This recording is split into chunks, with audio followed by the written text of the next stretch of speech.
सोलापूरचे सरकारी वकील प्रदीपसिंह राजपूत यांचा नागरी सत्कार। सोलापूरचे नामवंत सरकारी वकील व सीबीआयचे विशेष वकील ॲडव्होकेट प्रदीपसिंह राजपूत यांनी आतापर्यंत न्यायालयीन कारवाईत 109 आरोपींना जन्मठेपेची तर 2 जणांना फाशीची शिक्षा सुनावण्यात महत्त्वपूर्ण भूमिका बजावली आहे।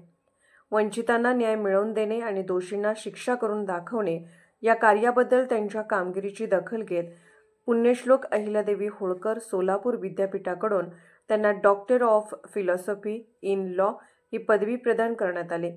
या यशाचा गौरव करण्यासाठी दिनांक 14 ऑगस्ट 2025 रोजी सायंकाळी 4 वाजता पत्रकार कृती समितीच्या वतीने ॲडव्होकेट प्रदीपसिंह राजपूत यांच्या चेंबरमध्ये नागरी सत्कार आयोजित करण्यात आला।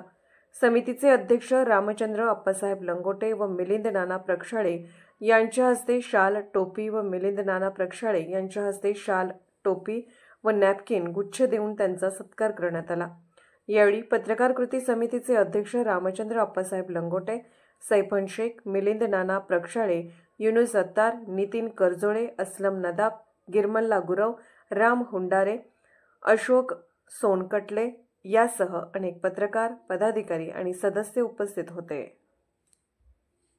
पत्रकार कृती समितीचे सर्व सन्माननीय पदाधिकारी आणि त्यांचा मित्रपरिवार यांनी आज सोलापूर जिल्हा व सत्र न्यायालयामध्ये जिल्हा सरकारी वकील कार्यालयामध्ये येऊन या ठिकाणी मला doctor of philosophy in law ही पुण्यश्लोक अहिल्यादेवी होळकर सोलापूर विद्यापीठ सोलापूर यांच्याकडून जी पदवी मिळालेली आहे, ज्याला आपण मराठीमध्ये विद्यावाचस्पती असं म्हणतो, तर त्याबद्दल आणि माझ्या या जिल्हा सरकारी वकील कालावधीमध्ये 109 आरोपींना जन्मठेप आणि 2 आरोपींना फाशीच्या शिक्षेपर्यंत पोहोचवण्याबद्दल जे माझं योगदान राहिलेलं आहे, यासाठी या ठिकाणी माझ्या कार्यालयामध्ये आवर्जून येऊन माझा जो नागरी सत्कार या ठिकाणी त्यांनी केला, याबद्दल मी त्यांचा मनापासून आभारी आहे।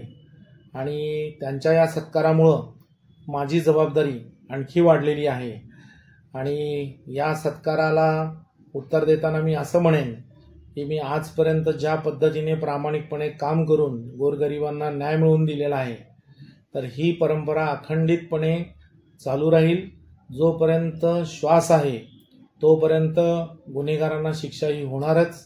आणि न्यायालयामध्ये त्यांच्या विरुद्ध अपराध सिद्ध करण्यासाठी ज्या काही गोष्टी कौशल्याने मांडण्याची आवश्यकता असते, त्या सर्व गोष्टी आम्ही अभ्यासपूर्ण पद्धतीने न्यायालयासमोर मांडून पीडित व्यक्तींना न्याय मिळवून देण्याचा प्रयत्न करणार आहे।